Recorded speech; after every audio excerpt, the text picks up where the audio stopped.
Right, let's keep on moving. Our next critical item isn't far, but I kind of can't help wishing we already had it with us right now. Mostly because it's been a while since my last save, and if I saved right now, I might forget to grab the damn thing.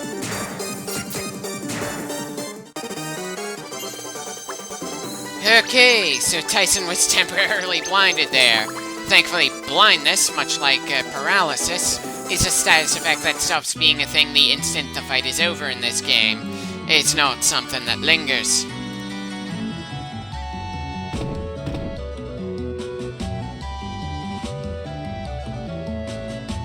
Huh. I was expecting to find something to grab in one of those pots.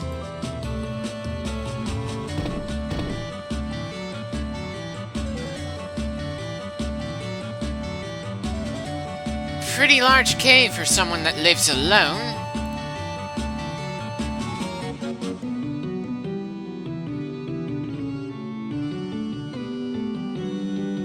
Well, we can't do anything about whatever that beast is just yet.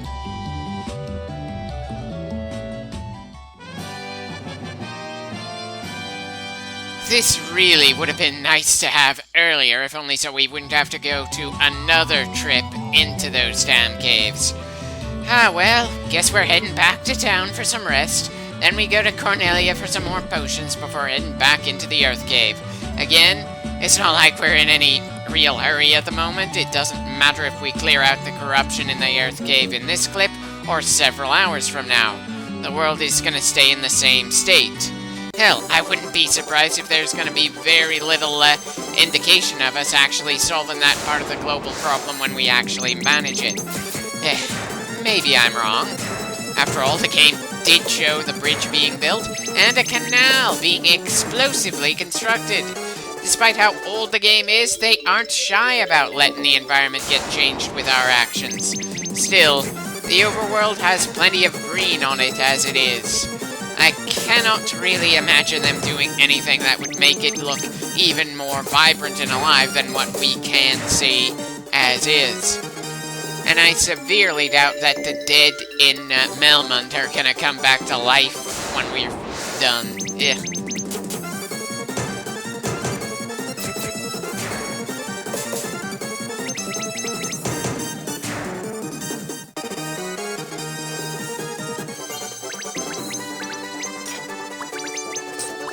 Getting really close to Tyson not needing the nunchucks anymore.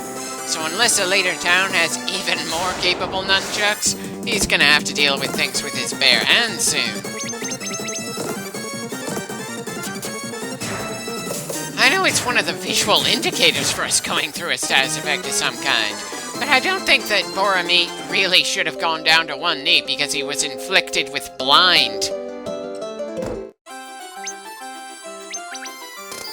Well, at least now it looks like we can buy and equip our mages with these next level spells. It certainly took long enough, and we've got more than enough money for everything.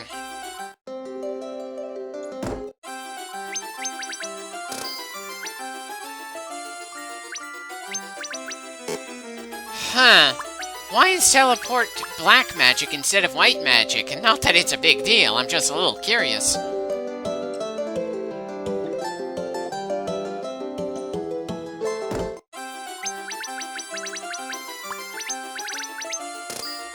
Well, we're certainly not going to gain much by selling the stuff we don't need this far in. At least not compared to the obscene amount of money we already have right now. Still, I don't remember if there's an item limit on how many we can carry in this game. And there's no harm in cleaning things out occasionally.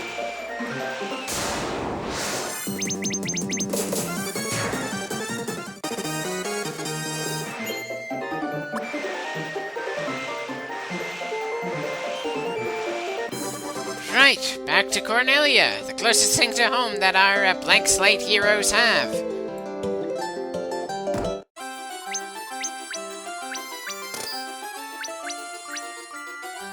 Only partially restored, huh? Sorry, I'm only tempted to buy something like a tent or cottage, things that will restore our health and MP completely on the field. Unfortunately, we don't get all that much from the item stores around here. It's kind of strange that the Pixel Remaster makes it easier for us to get higher-end items from the start so long as we have the money. But in the original and the PSP version, the stores have some very specific items in each town. Anyway, may as well get right back to the continent before I save. Then it's back to the Earth Cave. Place your bets. Will I be done with it in this clip? Or will we have to wait for the next clip before our first crystal is restored?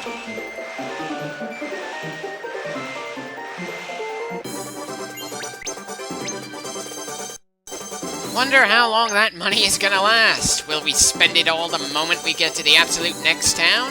Or are we going to spend the rest of the game having more money than we can spend at a given time?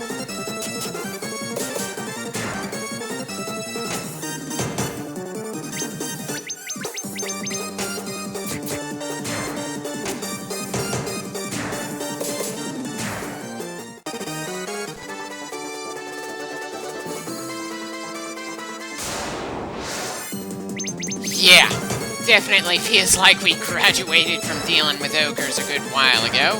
Seriously, we're over 5 hours into the game, and I'm pretty sure we should just stop seeing some of the early game monsters by now. Anyway, back in the caves again. I'll slow things down when we get to a fresh area, or at least when we get to the tablet that we stopped at last time.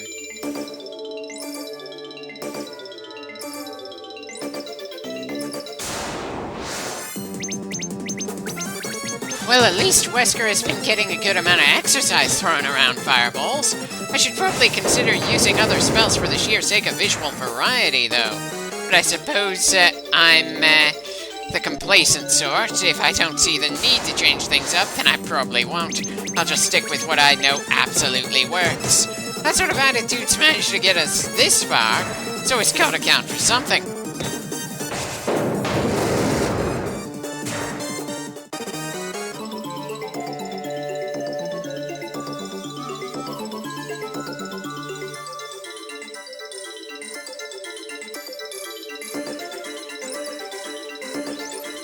Another floor passed by. Once we're through with this one, we're on to new territory. I'm sure the next boss is going to be more dangerous than the vampire, but I'm still a bit iffy about how much more dangerous. Especially since we're fighting the same enemies we had to in order to get to the previous boss. I'm definitely not a fan of having to deal with 2 separate boss fights in 2 separate visits to the exact same dungeon. Or the second visit happening so close to the previous one that part of me wishes we didn't have to leave it in the first place. Well, not really much we can do about how the monsters we have to slay decide to stake their claim on the various bits of ground in the world. The important thing is to just deal with them.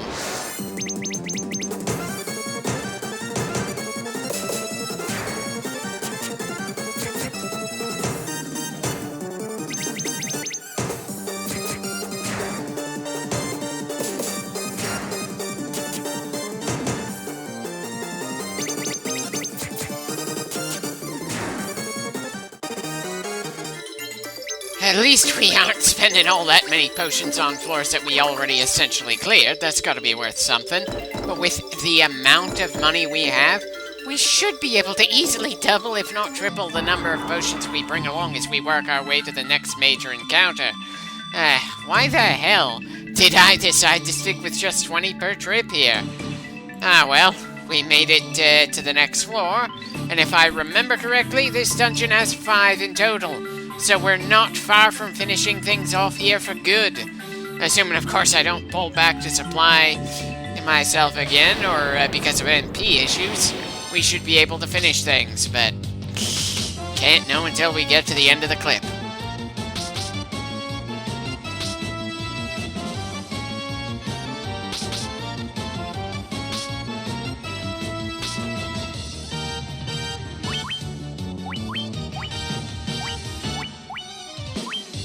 Dealing with 9 enemies is annoying enough without them all getting the chance to strike us before the guy you can multi-hit them gets to pull the trigger.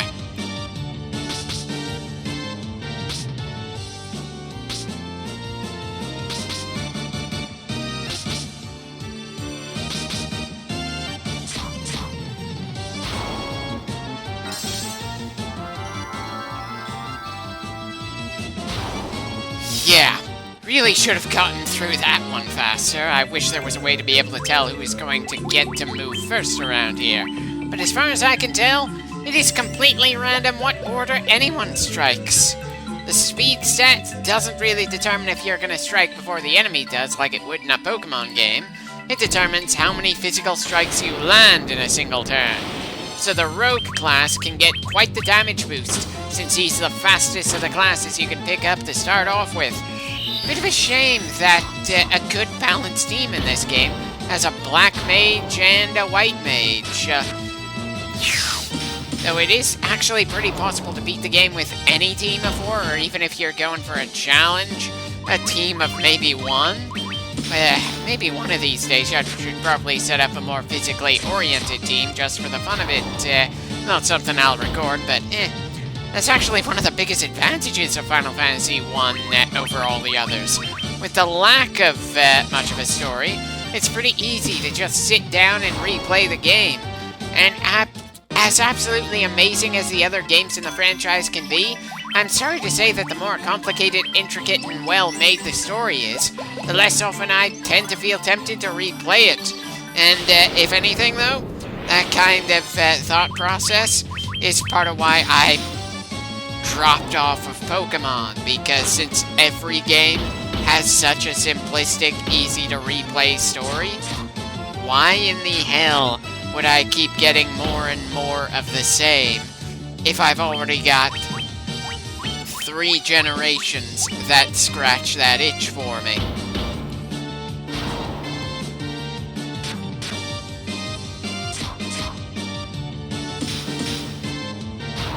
Part of me isn't all that convinced that the Hyaenodons are really worth much in terms of a threat, but that's probably because it took us so long to get to them. I'm also pretty confused why enemies who have a passive healing factor in this game seem to heal so little health.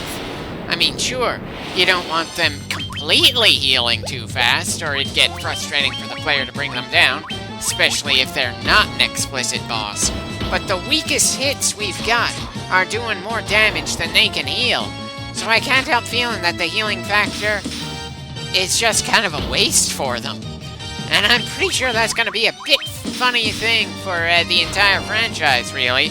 And for actually any turn-based RPG. Anyway, let's see how many more fights we're going to get into before clearing out this room. Huh. Well, that's certainly new.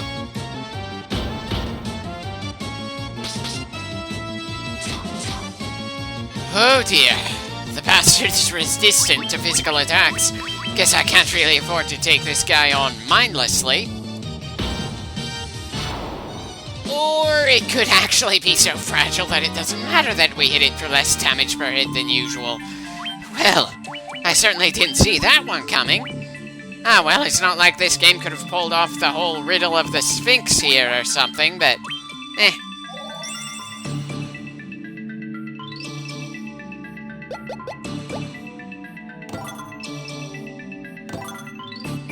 That's all the chests in this room.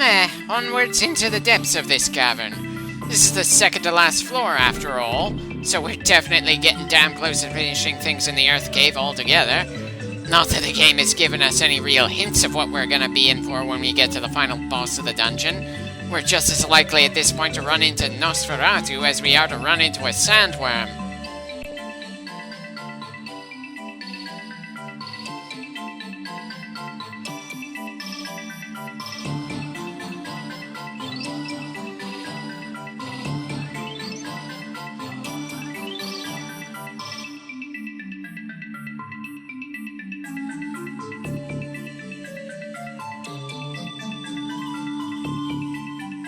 Again, sorry for the random points where I'm completely immobile. It's not that I'm bad at reading maps, it's that every time I look at it, I have to reorient where we are on it. In the Pixel Remaster, you get a helpful little indicator that says exactly where you are at each given step, which of course isn't something you're gonna get when you're using a map that wasn't even included in that particular release of this game. And good God, I always get tense in these sort of games when it takes a while for the next random encounter to trigger. While part of me is pretty nostalgic for random encounters considering how role-player games are these days, I still wouldn't mind some little indicator telling us our chances of running into another group of enemies in the next few steps, instead of worrying that every step is going to bring the next batch of hostiles.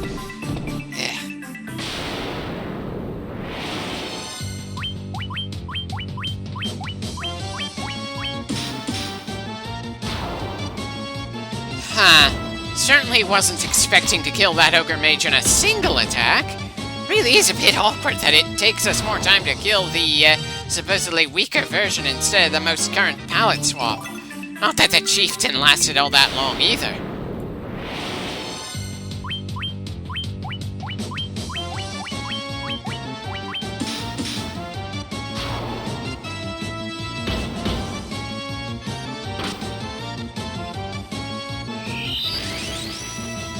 Hold on, let me just check what Blink does.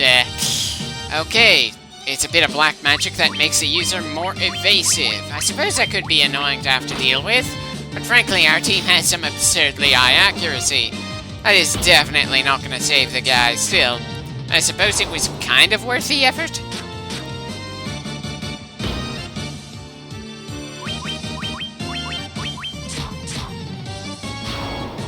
It certainly looks like Tyson is the biggest source of attrition on the team.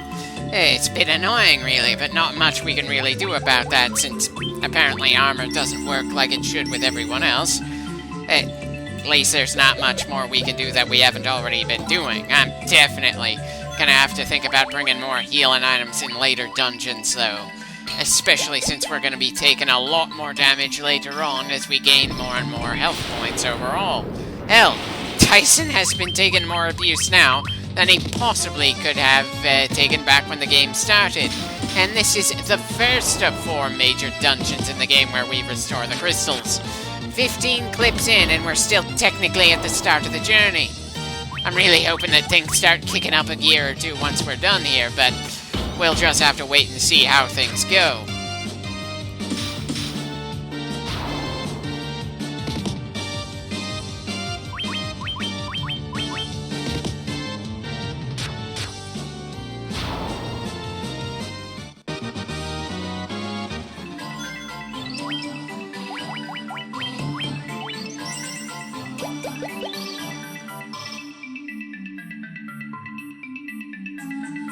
Again, this is an obscene amount of time without any encounters. The PSP version does not have any means of turning off random encounters, so I have no clue what's going on here.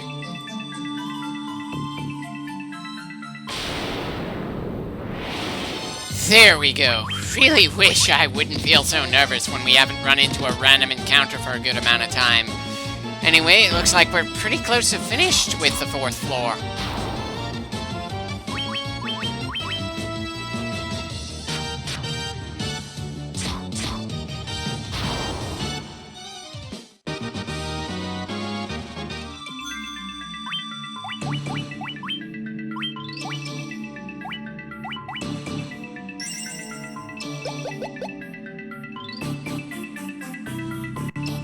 Yeah, we're about as close to fresh as we can get now that we're in the last floor of the dungeon. There's probably not all that much left to grab, so we're definitely getting to the main boss soon.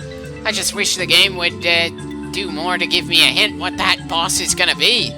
Granted, even if we haven't gotten any hints of what it is, I'm feeling pretty hyped for said bite, for whatever that's worth. Maybe it's just the anticipation, since I know the Earth Cave is gonna be done soon, and the first of the 4 crystals will be restored. As a side note, bit of an odd design choice for the trolls here. If anything, that makes me think of Grendel from Beowulf, only before the main character rips off his arm.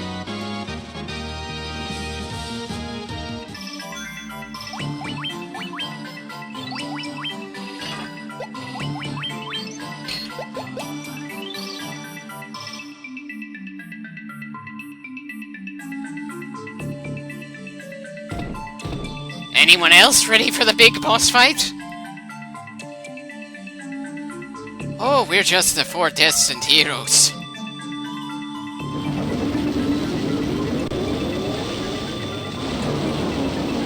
Okay, some kind of skeleton lord. That explains all the undead. You've already been disturbed since you have to deal with us.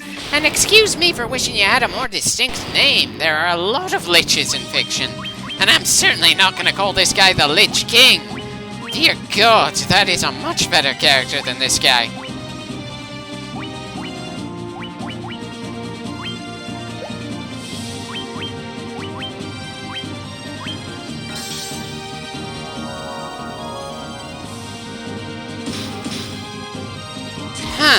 Our white mage did more damage than our warrior with an axe. I guess the mages of the team are going to be carrying this fight.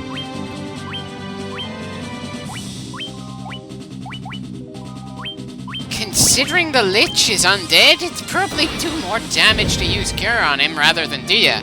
But I don't 100% remember if it's possible to use actual healing spells that way in the original Final Fantasy. It might have been a later game thing. Okay, was not expecting Tyson to get taken out that fast. Maybe I should have picked a different name for our monk in this game. Sure, he hits hard, and it's only gonna get stronger from this, but he's still the most fragile here.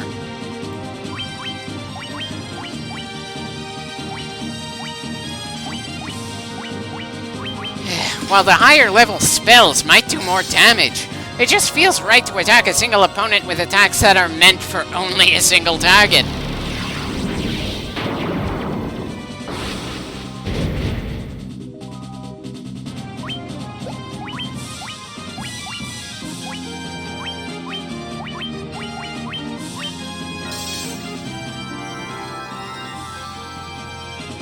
Yeah, doesn't really feel like it does all that much more damage than a single shot attack. And it costs way too much MP to really be worth it. Though fire certainly feels like a different story for some reason. Should I bother asking why fire is more effective against the unholy living dead than healing magic that absolutely fucks with the very existence of a shambling corpse?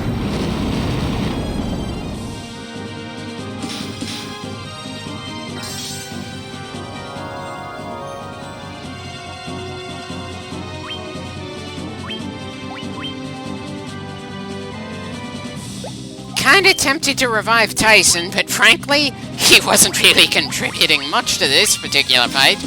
And great, now I feel like an ass for being so dismissive of a major member of our team. Anyway, the Lich is dead. He was certainly a few steps above the vampire, as predictive. Definitely a pretty good moment to hit the celebration music.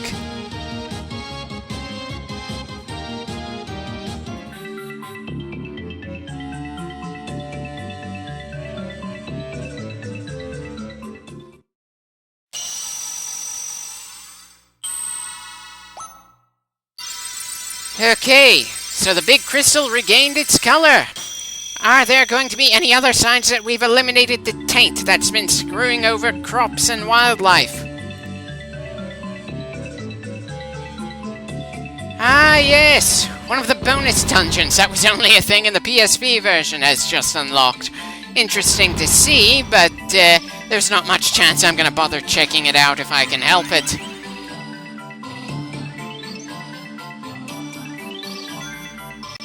Let's get Tyson back on his feet and heal everyone up after that mess. I probably should have done some healing during the fight itself, but since our white mage was doing more damage than our warrior or monk, it felt right to have him keep throwing attacks at the bastard.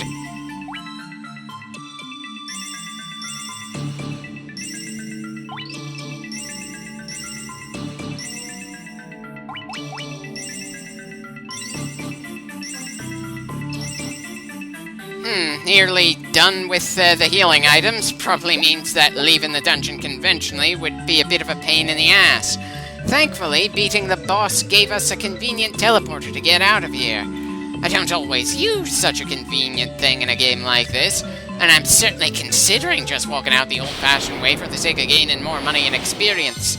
But I'd say, after all the times we've been in and out of the Earth Cave, I just want to be done with it as soon as possible here. And we should be done with it the moment we're done with this fight.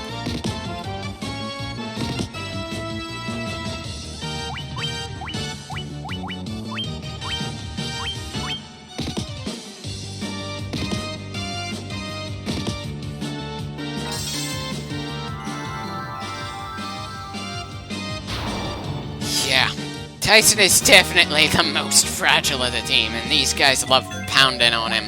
I'm pretty sure he's gonna need more than an increase of luck to have a better time of it for the rest of the game. But hey, we're getting the job done so far. I must be doing something right.